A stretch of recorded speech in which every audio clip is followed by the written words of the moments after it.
जी अस्सलाम वालेकुम। अच्छा, इन वीडियो में हम बात करेंगे मैनीचैट के बारे में और जो मैनीचैट का ऑटोमेशन प्रोसेस है गिवअवेज के लिए और ऐड टू कार्ट के लिए, तो उसके बारे में हम बात कर लेते हैं इन वीडियोस में। मैनीचैट इसलिए यूज़ करते हैं आप ताकि जिन लोगों को आप फेसबुक से अप्रोच कर रहे हैं अपने ऐड के थ्रू और वो रिस्पॉन्ड करें, तो आप एक एक को मैनुअली रिप्लाई करके उनसे उनको सारी इंफॉर्मेशन प्रोवाइड करके और फिर वो बाय करें या ना करें, तो वो too much of time consume हो रहा होता है। तो आप इस प्रोसेस को ऑटोमेट कर रहे होते हैं ताकि कोई बायर अगर आपको मैसेज कर रहा है और ऐड का रिस्पॉन्ड करे तो आपका ऑटोमेशन बॉट उसके लिए एक्टिव हो जाए और वो पूरे का पूरा फ्लो चलाए और जो इंफॉर्मेशन उससे लेनी है उसके अगेंस्ट, उसके ऑर्डर के अगेंस्ट वो लेके आपकी शीट में एडजस्ट कर ले। ठीक है, तो इस प्रोसेस के डिफरेंट तरीक़ों से इन प्रोसेस को यूज़ किया जाता है। तो उनमें से एक ऐड टू कार्ट है।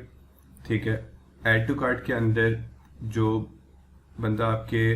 ऐड को क्लिक करता है उस फ्लो के ऊपर जाता है, वो एक्चुअली में आपका प्रोडक्ट ख़रीद नहीं पाता। ठीक है, उसको पता होता है कि ये गिव अवे के लिए ही है और वो उसकी ट्राई मार रहा होता है, लेकिन वो उसको ख़रीद नहीं पाता। वो सिर्फ उसको ऐड टू कार्ट करता है और उसके बाद उसको एक मैसेज डिस्प्ले हो जाता है जिसमें उसको बताया जाता है कि आज की जो हमारी गिव अवेज की लिमिट है वो पूरी हो चुकी हुई है, तो आप कल आइएगा या बस आप उसको अपोलोजाइज कर लेते हैं। ठीक है, तो वो बाय आउट नहीं कर पाता, वो ऐड टू कार्ट करता है और जो नई लिस्टिंग्स होती हैं उनके लिए ऐड टू कार्ट भी इफेक्टिव होता है। ठीक है, डायरेक्ट पिक्सेलफाई यूआरएल मेथड जो है उसमें आप पिक्सेलफाई का लिंक बनाते हैं। ठीक है, डायरेक्ट लिंक इसलिए नहीं आप देते क्योंकि अमेजोन उसको उस पर टाइम स्टैम्प होता है और अमेजोन उसको रिकग्नाइज करके अपने पास मार्क कर लेगा, तो वो आपके बीएसआर के ऊपर इफेक्ट नहीं करेगा। लेकिन जब आप उस लिंक के ऊपर पिक्सेलफाई के साथ कनेक्ट कर लेते हैं तो वो पिक्सेलफाई लिंक जनरेट करता है आपके लिए। ठीक है, pixelfy.com पे जाएं और उधर जाके आप लिंक बनाएंगे, तो उस लिंक की वजह से क्या होता है कि ऐसा इम्पैक्ट आता है अमेजोन को जैसे किसी बंदे ने प्रॉपरली कीवर्ड सर्च करके आपकी लिस्टिंग तक पहुंचा और वहां से जाके उसने उसको बाय करके आपको ऑर्डर आईडी दिया। ठीक है, ये इस पिक्सेलफाई मेथड का कॉन्सेप्ट है। अच्छा, ये नो डाउट जब आप इसको कॉन्स्टेंटली करना शुरू हो जाएंगे तो ये भी अमेजोन पकड़ना शुरू हो जाएगा, तो आप इसमें चीज़ें चेंज कर रहे होते हैं, वो मैं आपको आगे जाके एक्सप्लेन करूँगा। और जो search find add to cart और बाय मेथड है वो तो सिंपल है कि कोई बंदा कीवर्ड सर्च कर रहा है और नीचे आपकी लिस्टिंग तक पहुंच रहा है या नेक्स्ट पेज पे आपकी लिस्टिंग तक पहुंच रहा है, उसको पढ़ रहा है, ऐड टू कार्ट कर रहा है और बाय कर रहा है। ठीक है, तो मैं इन प्रोसेसेस को एक्सप्लेन करता हूँ। अच्छा, सबसे पहले जो ऐड टू कार्ट फ्लो है वो आप दो सिनेरियोज में ही यूज़ करेंगे, उसके अलावा वो आपको इफेक्टिव नहीं होगा। ठीक है, वो पहला सिनेरियो ये कि आपकी लिस्टिंग बिल्कुल नई नई लॉन्च हुई है और आज आपने या कल आपने लॉन्च करनी है, उस केस में आप ऐड टू कार्ट को यूज़ कर लें। दूसरा, अगर आपको कोई डेड लिस्टिंग है आपकी और आप उसको रीलॉन्च करना चाहते हैं और आपने उसको पहले ऑप्टिमाइज कर लिया, आपने उसकी इमेजेस को बेहतर कर लिया, कंटेंट को बेहतर कर लिया, हो सकता है प्रोडक्ट को एक्चुअली बेहतर कर लिया, तो इन चीज़ों को ठीक करने के बाद अब आपने सोचा कि मेरी डेड लिस्टिंग है, इसको मैं रीलॉन्च करता हूँ, तो उस केस में भी ऐड टू कार्ट आपके लिए इफेक्टिव होगा। ठीक है, तो इन दो केसेस में आप इसको यूज़ करें और वो भी कुछ टाइम के लिए। ठीक है, अगर आपने नई लॉन्च करनी है तो शुरू का एक आधा हफ्ता आप ऐड टू कार्ट कर लें और वो भी उसकी जो क्वांटिटी है उसको आप शुरू में ज़्यादा रखें और फिर आहिस्ता आहिस्ता जैसे जैसे दिन गुजरते जाएंगे आपने उसको कम करते रहना। ठीक है, तो ऐड टू कार्ट में हो यही रहा होता है ना कि एक बंदा आपके प्रोडक्ट को ऐड टू कार्ट करता है लेकिन बाय नहीं करता क्योंकि आप उसको इजाज़त नहीं देता। ठीक है, लेकिन अमेजोन की नज़र में ऐसा ही होता है कि वो आपके प्रोडक्ट को ऐड टू कार्ट करके रखा हुआ है और उसने बाय नहीं किया, कन्वर्जन नहीं हुई, सेल नहीं हुई। ठीक है, तो जब ये कांस्टेंट होना शुरू हो जाता है और बहुत लंबे अरसे के लिए होता रहे तो अमेजोन ये चीज़ डिटेक्ट कर लेता है, उसका एल्गोरिदम ये चीज़ डिटेक्ट कर लेगा कि मे बी ये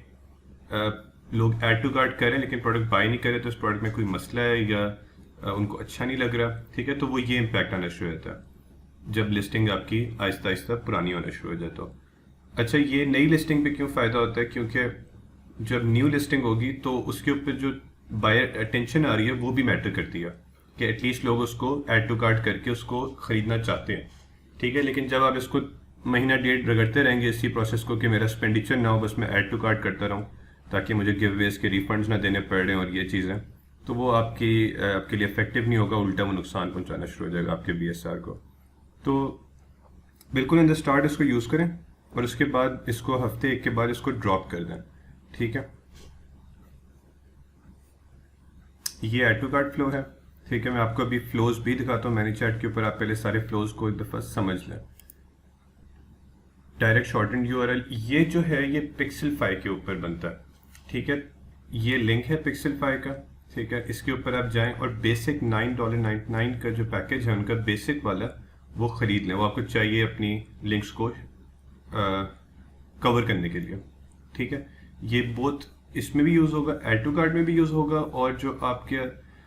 डायरेक्ट शॉर्टेंड URL फ्लो है उसके अंदर भी यूज़ होगा। तो बेहतर है कि अगर आप इसको बना लें और ले लें, ठीक है। उसके बगैर आप ये दोनों फ्लोज नहीं चला सकते। अच्छा, तो इसके अंदर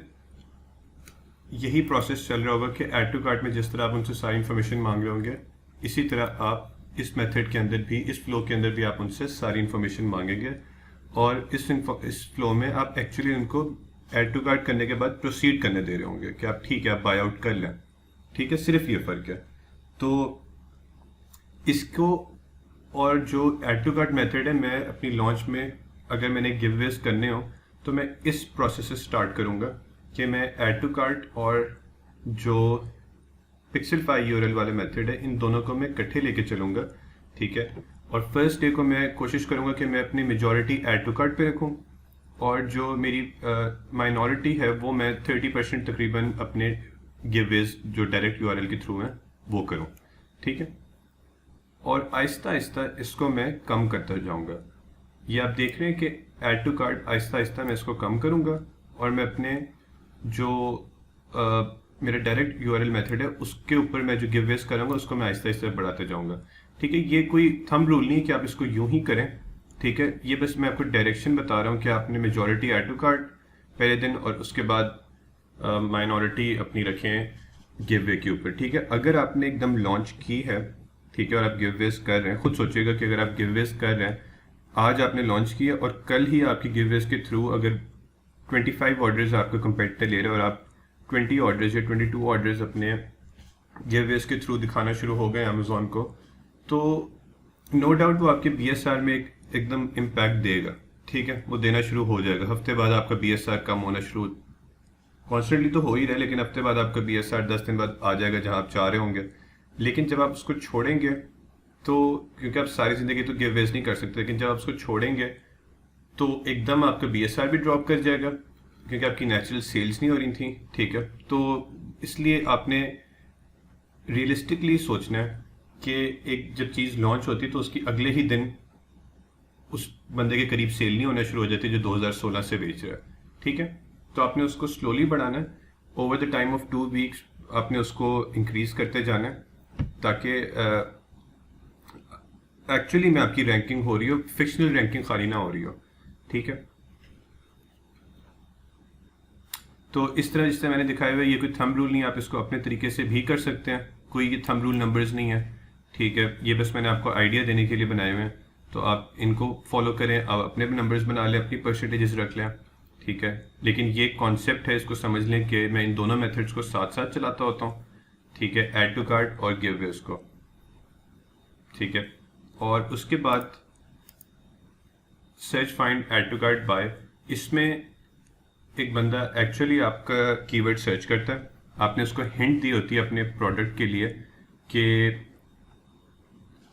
मेरा प्रोडक्ट सेकंड पेज के ऊपर पड़ा हुआ है, ठीक है, मेरी लिस्टिंग सेकंड पेज के ऊपर है, आप उसको इमेज प्रोवाइड कर देंगे इस सिनेरियो में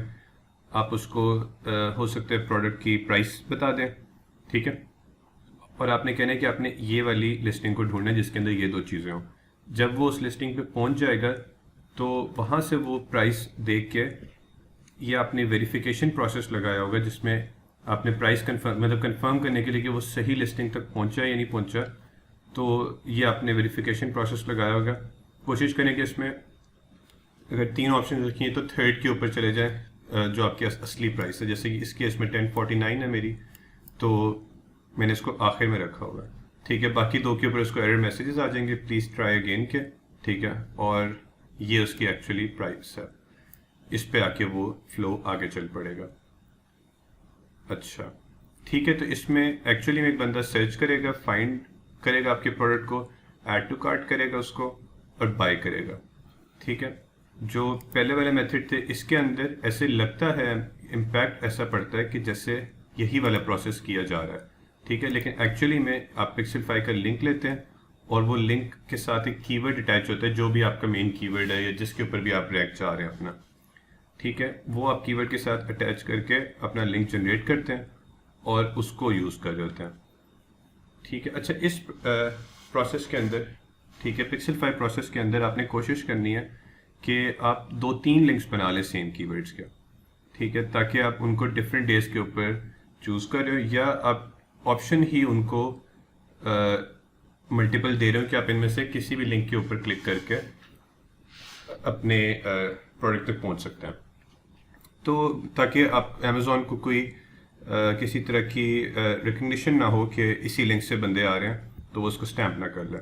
और आप इनको मल्टीपल कीवर्ड्स के ऊपर अगर चला रहे हो, 3-4 कीवर्ड्स के ऊपर चला रहे हो, तो वो ज़्यादा बेहतर है।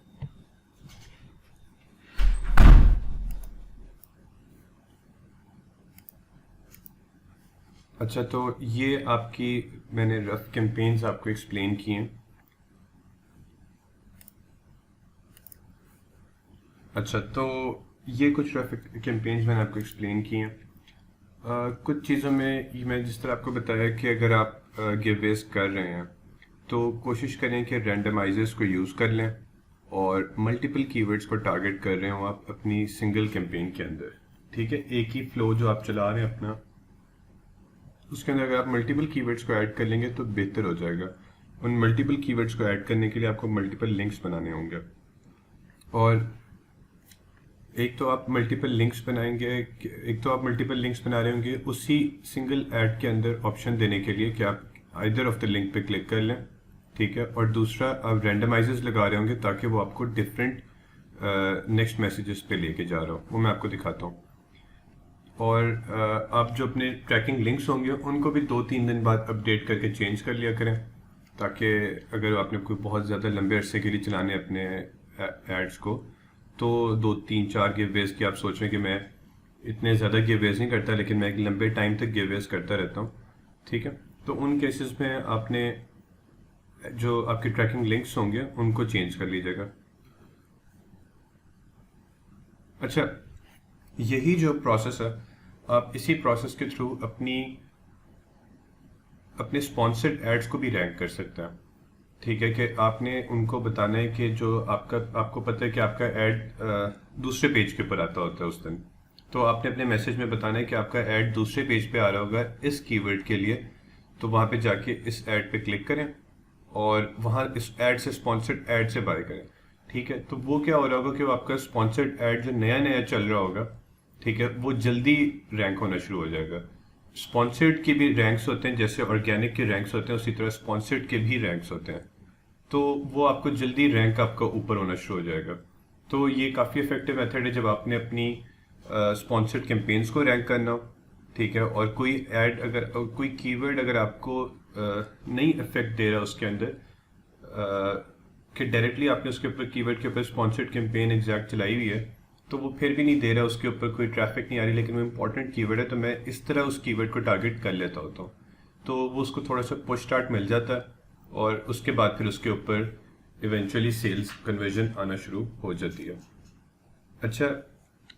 इसी प्रोसेस को, क्योंकि फ्लो है, ऑटोमेशन फ्लो है, इसी प्रोसेस को आप यूज़ कर सकते हैं दोबारा से उन्हीं लोगों को मैसेज करके कि आप प्लीज़ एक रेटिंग छोड़ दें, एक ऑनेस्ट रिव्यू छोड़ दें, तो उन मैसेज के अंदर आप वो भी पूछ सकते हैं लोगों से। ठीक है, यही मैनी चैट फ्लो को आप एडिट करके, अगर आपके पास बायर ईमेल्स हैं या फेसबुक आईडीज़ हैं, तो उनके थ्रू आप उनको 20 डेज़ के बाद या 30 डेज़ के बाद उस लिस्ट को गो थ्रू करके दोबारा एक दफ़ा उन सबको मैसेज सेंड कर सकते हैं कि आपको एक रेटिंग ड्रॉप कर दें और एक रिव्यू ड्रॉप कर दें, तो उससे भी आप उम्मीद कर सकते हैं कि आपको कुछ रिव्यूज़ और रेटिंग्स मिल जाएंगे।